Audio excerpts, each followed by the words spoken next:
Cette cérémonie a été organisée dans le cadre de la Journée nationale de commémoration de la victoire et de la paix, qui est organisée dans toute la France, en hommage à tous les morts pour la France. Elle débutera par une présentation, par une intervention de Monsieur l'ambassadeur, qui sera suivie d'une lecture du message de la secrétaire d'État auprès de la ministre des Armées, Madame Geneviève Darrieussecq. Ensuite, une liste des noms des soldats morts pour la France sera citée par deux élèves officiers des écoles de Saint-Cyr-Coëtquidan. Cette lecture sera suivie, je vous demanderai à cette occasion de vous lever et de faire silence, d'une sonnerie aux morts, suivie elle-même d'une minute de silence. À l'issue, la Marseillaise sera jouée, il conviendra toujours d'être debout et en silence. Puis des élèves interpréteront la 9e symphonie de Beethoven. J'ai juste oublié de vous dire qu'à la suite de l'intervention de Monsieur l'ambassadeur, certains élèves liront des lettres qu'ils ont eux-mêmes rédigées sur le thème justement de l'armistice du 11 novembre.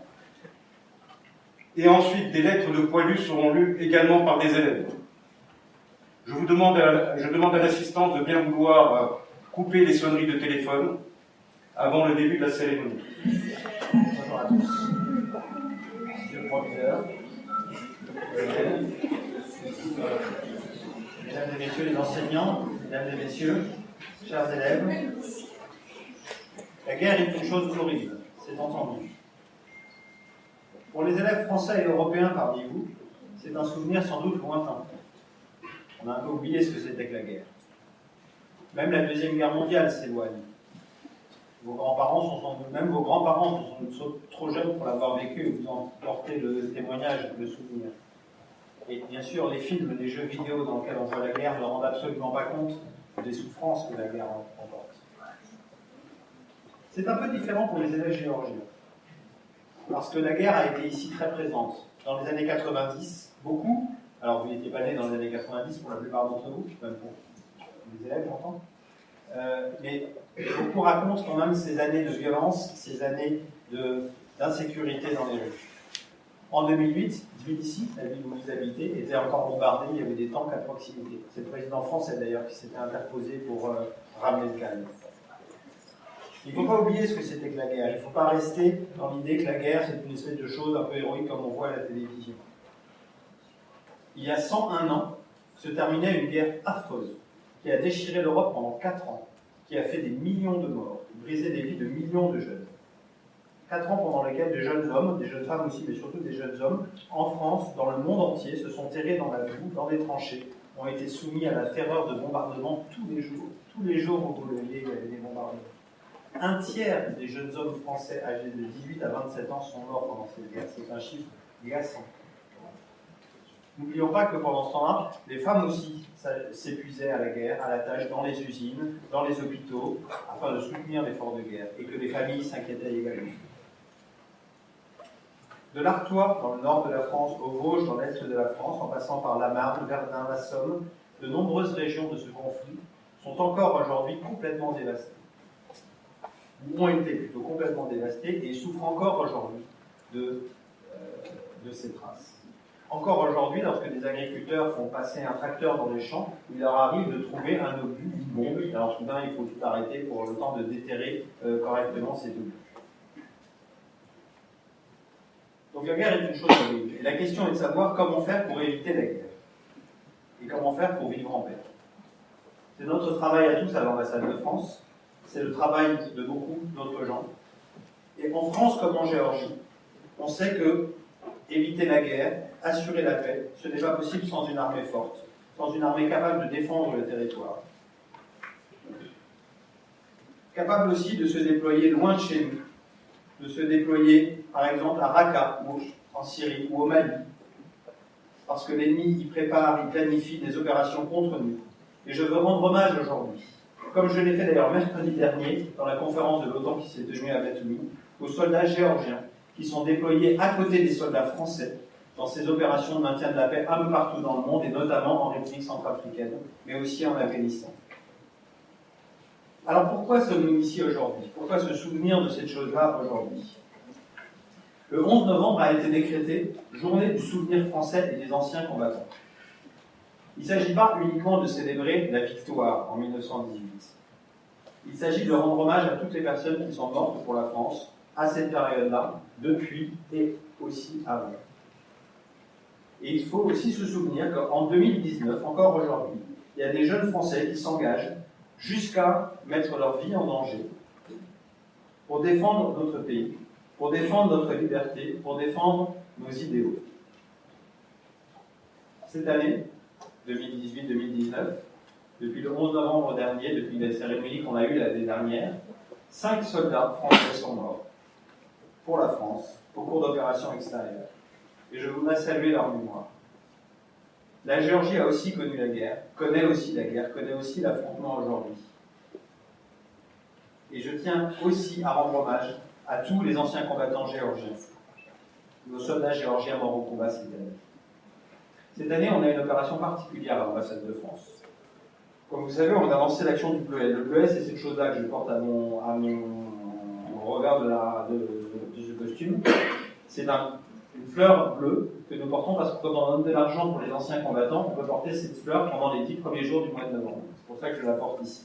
Comme les Anglais ont la même chose avec un coquelicot. Et bien cette année, la collecte que nous avons réalisée en Géorgie sera reversée à la Fondation géorgienne de soutien aux blessés de guerre.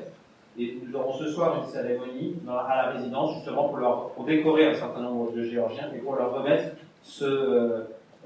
ces dons qui ont été faits par la communauté française, essentiellement de Tbilissi, à l'armée géorgienne. Donc c'est pas un hasard si on est ici, et on constate quelque chose de très important, parce qu'il est très important que vous-même, vous portiez la flamme du souvenir. Les personnes sont mortes en 1918, leurs parents, leurs frères et sœurs se sont souvenus d'eux, puis leurs enfants, puis des enfants des enfants, puis les enfants des enfants, et maintenant vous, et plus tard vos enfants.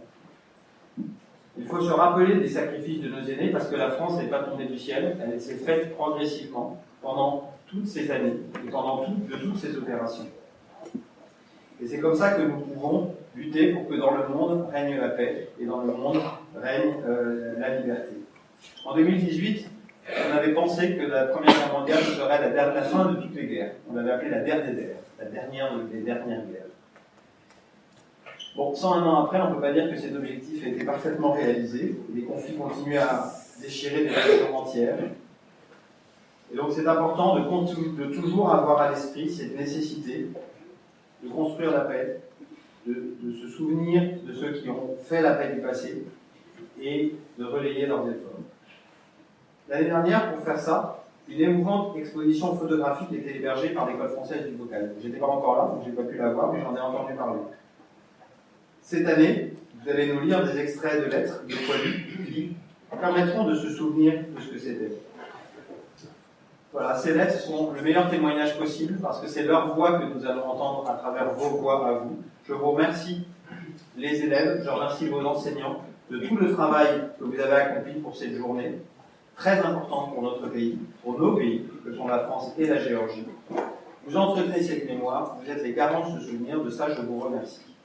Et donc pour ceux qui sont tombés, pour ceux qui sont debout et qui défendent la France, l'Europe et la Géorgie, pour leurs familles aussi, parce qu'il ne faut pas oublier les familles qui soutiennent et qui attendent ceux qui se battent.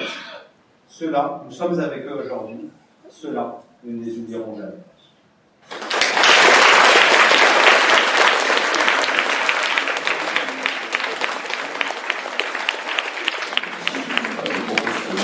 À la lecture des lettres déposées par les élèves, donc les élèves qui ont été désignés pour cette tâche, je vous en prie, le pupitre est à vous.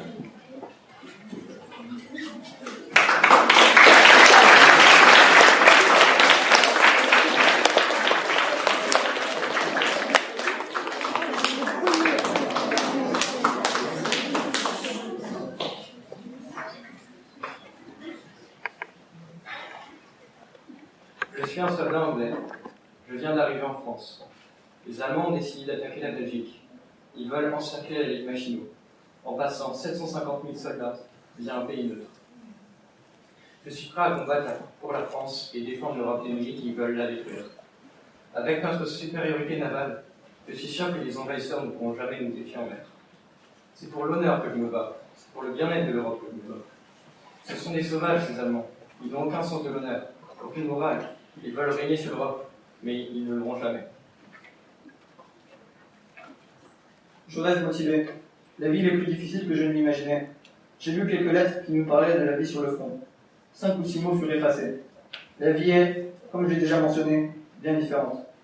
Elle n'est pas mauvaise, loin de là. C'est la guerre, c'est tout. C'est le sacrifice que je suis prêt à faire. Je suis prêt à mourir pour cette noble cause, plus importante que notre existence terrestre. Je resterai ici, sans doute, toujours sur le front. Jamais je n'envisage un retour vers une vie confortable.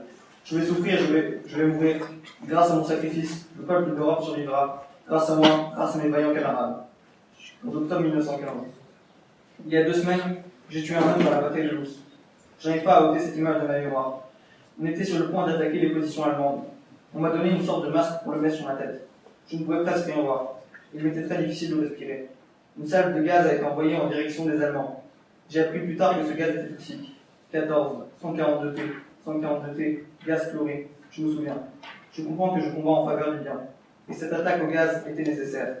Et pourtant, je ressens comme un malaise. J'ai tué un homme. Je n'ai pas réfléchi. C'est quand il est tombé, c'est à ce moment-là que j'ai réalisé. Comment écrire? Que cet Allemand était un humain lui aussi. Il n'était pas différent de moi. Il avait une famille, une maison, une mère. Que dirais-je à ses amis s'il était à cet instant en face de moi? Qu'il est apparu devant moi et que je l'ai tué sans hésiter? Et à sa mère: Madame, j'ai tué la chair de votre chair. Cet homme que vous avez porté dans votre ventre durant 9 mois. Non, il faut que je l'oublie.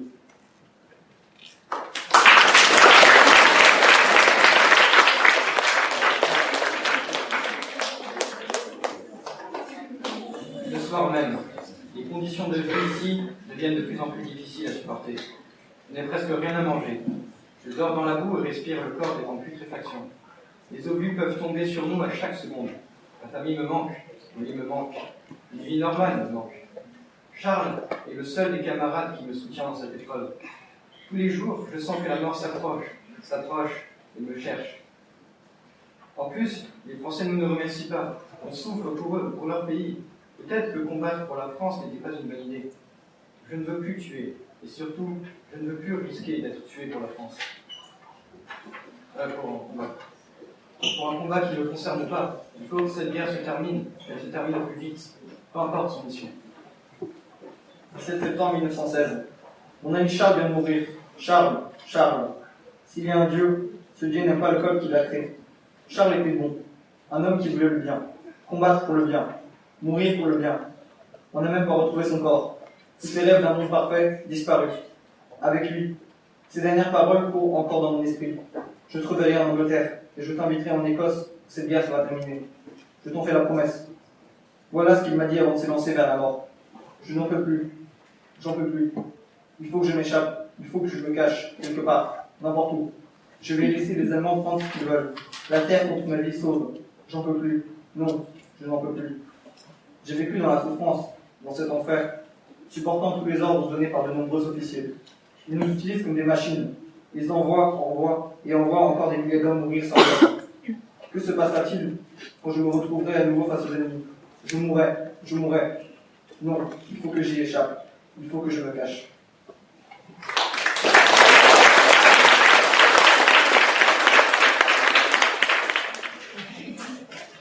La guerre est comme un jeu d'échecs, au sein duquel les soldats sont des pions.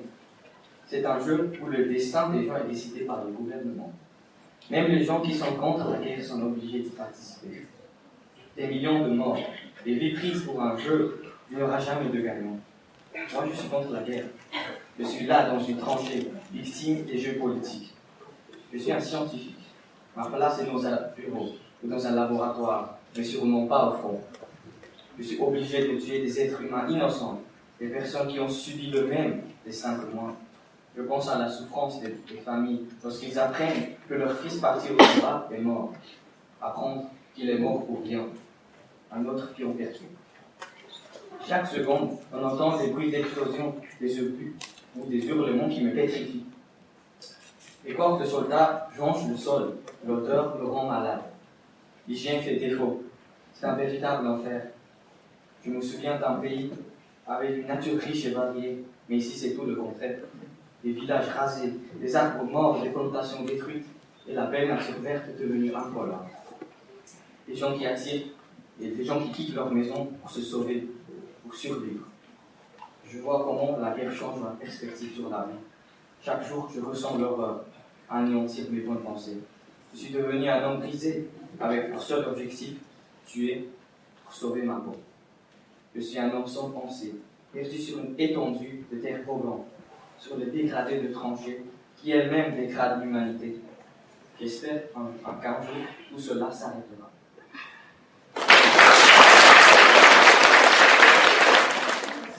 Aujourd'hui, le 14 octobre 1916, voilà 2 nuits que je ne dors plus.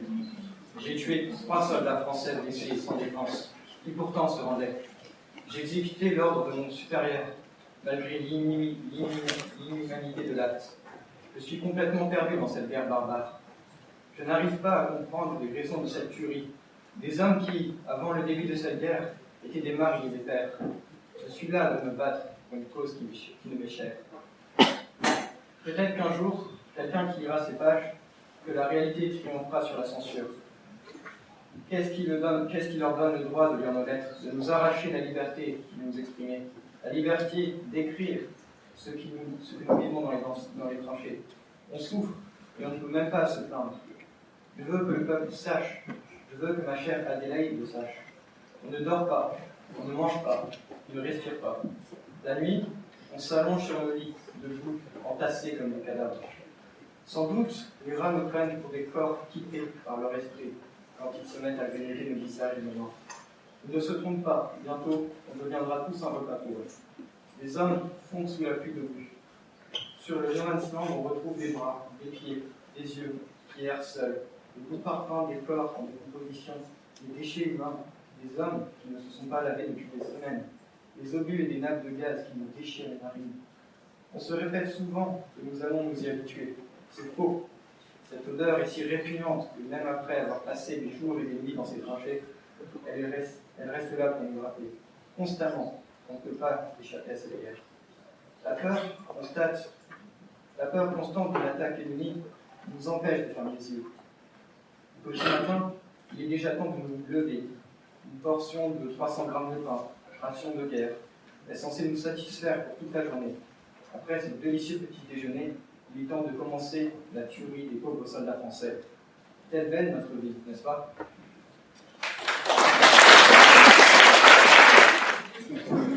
Ma première expérience de guerre était terrible.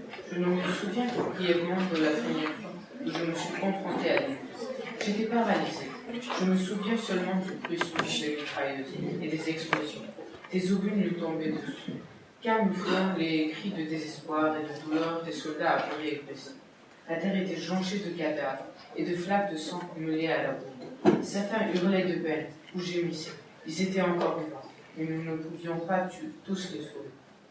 Triste compensation du destin, ce déchaînement de violence a créé un esprit de camaraderie. Nous avons développé une confiance aveuglante. Nous étions liés par l'amour aussi. Je me rappelle avoir perdu un rêve. En octobre 1916, quand la bataille de Verdun faisait rage, j'ai perdu peau. Une explosion d'obus à 30 cm. Cette gueule cassée que je pensais imbécile n'a pas survécu. J'ai construit une amitié irremplaçable avec Max. Mon partenaire de combat, intelligent, malin, debout, qui m'aide dans tous ces moments de ma famille et mon fort. Je n'ai jamais rencontré un homme aussi fort que lui. Depuis petit, il ne connaît pas sa famille et se débrouille seul. Un homme depuis toujours, qui seul réussit, à travers toute cette violence, à me redonner un petit sourire, ce sourire de gratitude et d'amitié sincère. Il ne me montre jamais ses sentiments, il me regarde simplement droit dans les yeux. Son regard transporte toute la richesse de notre amitié. Ce grand homme me dit qu'il sera toujours là pour moi, que si nous mourons au front, je resterai la meilleure chose qui peut nous arriver dans cette malheureuse vie. Si nous survivons, Il ne m'oubliera jamais, il pensera sans cesse à moi, en se remémorant tous les jours. Je me soirée passée à se raconter de notre vie dans les tranchées, ces innombrables souches au chou que nous avons partagées. Combattre dans nos frères de Verdun, 1916. Extrait de Jean-Pierre Guénon, parole de Verdun. Un soldat français. La pluie commence à tomber et remplit nos tranchées à moitié.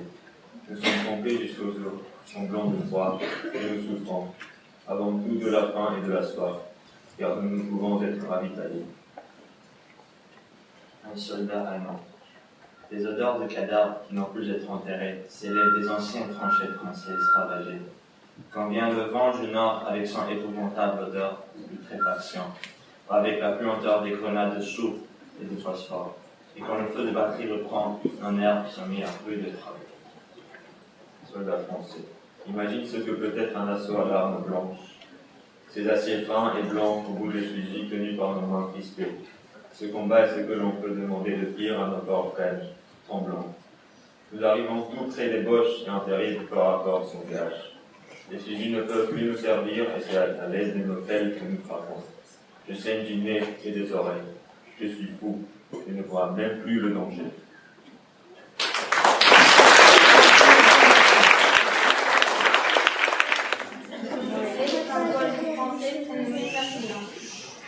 Le gaz, ça trouve une chose pas possible, parce qu'en plus, vous ne savez pas quand ça vous tomber dessus. Vous n'entendez rien et vous ne pensez pas à vous protéger. Lettre d'un voileux prénommé Guy. Le capitaine demande 40 volontaires pour marcher en avant de la compagnie à la tête. Autant valait demander qui voulait se suicider. Il n'y a eu pas un seul volontaire. Lettre d'un poilu prénommé Albert, le chemin des dames. La contre-offensive allemande se déclenche. Ils se mettent à nous canarder sans répit. Entre notre artillerie et nous, les premières lignes, la liaison est brutale. Impossible de prévenir les artilleurs de notre situation. Eux aussi semblent savoir où tirer dessus. Au milieu du désastre, je ne pense à rien, sauf à m'en sortir. Quand cela bombarde de toutes parts, quand on ne peut pas se protéger, on a qu'une idée en tête, retourner à l'arrière. Nous étions 200 au matin, nous ne sommes plus que 40. 28 000 tués pendant cette offensive du 16 avril 1917. Face à une telle boucherie, beaucoup de soldats se mettent à refuser d'obéir aux ordres. La mutinerie éclate. Les fantassins ne veulent plus servir de chair à canon et font la grève de la guerre. S'entraîner afin de ramener l'ordre dans les esprits, le reste du régiment est reconduit à l'arrière. Les meneurs de la mutinerie sont écartés, certains sont passés par les armes. Comité du centenaire. Extrait de la lettre adressée par l'ordonnance Léon Évrard à la veuve du sous-lieutenant Abel Simon le 21 septembre 1917. Il y avait à peine un mois que M. Simon était arrivé à la compagnie où il ne comptait que des amis. Sa mort a fait un grand vide, nous le regrettons. Mais j'étais son ordonnance, et sa séparation m'a fait bien de la peine, étant près de lui quand le malheur est arrivé. Je vais vous retracer ces moments douloureux. Étant de service le 25 août dernier, M. Simon reçut l'ordre de reprendre le commandement de la 14e compagnie qui venait de perdre ses chefs. Nous partîmes nous installer au lieu désigné. La journée se passa assez bien. On espérait être relevé le soir, ce qui fut fait. Vers minuit, nous partions tout contents de quitter un lieu aussi terrible, quand en cours de route, nous fûmes pris par un tir de barrage d'obus de 210. Et fatalité, un de ces monstres vint tomber à 2 mètres de lui. Moi, je le suivais et m'étais couché. Et me relevant aussitôt au milieu de la fumée, je m'empressais auprès de mon lieutenant qui gisait et se plaignait. Je lui causais, mais le pauvre homme ne put me répondre que par un signe de tête. Je vis de suite que son état était désespéré. Il avait des blessures graves des pieds à la tête. Alors je restai seul près de lui, sous les obus, jusqu'à ce qu'il ait expiré, ne voulant pas le laisser mourir seul. C'est tout ce que j'ai pu faire avant de le quitter. Quelques instants plus tard, les brancardiers le relevèrent, le rapportant au poste de secours, d'où il fut transporté au cimetière de Nonsville, où il repose avec ses amis, tombés en grâce durant ces 6 jours de bataille. Veuillez, madame, accepter mes condoléances douloureuses. Et croyez-moi, monsieur Simon, je ne l'oublierai pas.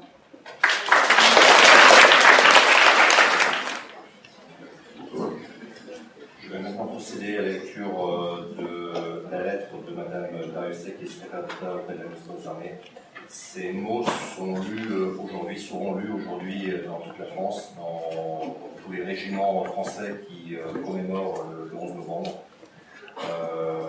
Le point d'orgue de cette commémoration du 11 novembre sera faite tout à l'heure sous l'Arc de Triomphe, où le président de la République rallumera la flamme du soldat rouge. C'était il y a un siècle. Un an après la fin des combats de la Grande Guerre, le 11 novembre 1919 fut le premier de la paix retrouvée. Désormais, le silence domine là où l'orage d'acier a tonné avec fureur. Il règne sur d'innombrables champs de bataille qui ont charrié un si long cortège de morts, de mutilés, de blessés et de traumatisés. Les traités sont signés, l'allégresse de la victoire s'est déployée dans une ampleur incomparable. Le 14 juillet 1919, l'état de siège vient d'être levé, la vie sociale et politique reprend ses droits, la démobilisation poursuit sa lente progression. Les poilus retrouvent leur foyer, leur famille et leur terre commune. Ils découvrent une vie bouleversée, une France transformée par une épreuve de 4 années et par de profondes séquelles. Partout, le pays est traversé par la sourde évidence que rien ne sera plus jamais comme avant, que le retour à l'avant-guerre est impossible. C'était il y a 100 ans, une nouvelle page s'ouvrait, celle du souvenir, de la mémoire et de l'hommage. Depuis, inlassablement, les Français sont fidèles à cet anniversaire.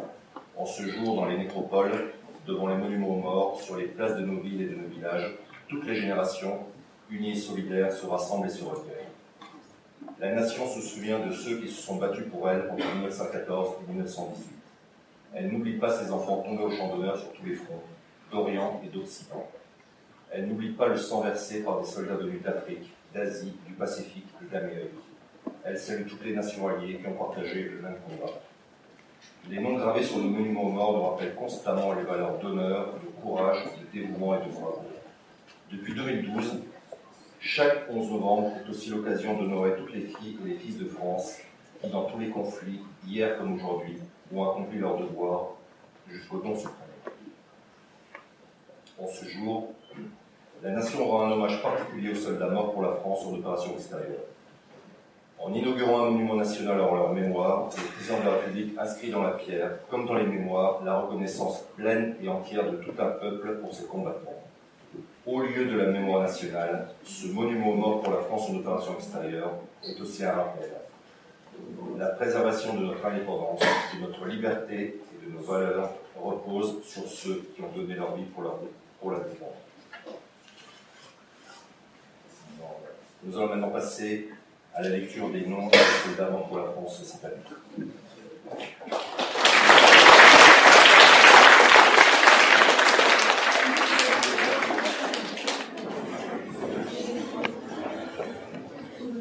Premier maître Alain Martoncello, commandant Hubert, tombé au champ d'honneur au Burkina Faso le 10 mai 2019. Mort pour la France. Premier maître Cédric de Pierrepont, commandant Hubert, tombé au champ d'honneur au Burkina Faso le 10 mai 2019. Mort pour la France. L'état principal Marc Lécura, 14e centre médical des armées, tombé au champ d'honneur au Mali le 2 avril 2019. Mort pour la France. Le guerrier Erwan Potier, 101 régiment de chars de combat, tombé au champ d'honneur à Rouen en France le 21 mai 2019 des suites de ses blessures reçues au Liban. Mort pour la France. Le guerrier-chef Ronan Pointeau, au régiment de Speuil, tombé au champ d'honneur au Mali le 2 novembre 2019. Mort pour la France. Au mort.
remercie aussi pour le silence que vous avez observé et qui rehausse un peu la solennité de ce moment de commémoration.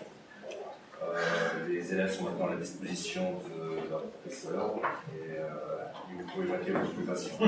Alors, les occupations, il y a un petit rafraîchissement qui est servi auquel tous les invités et tous les élèves sont conviés. Voilà. Oh, Mélisse.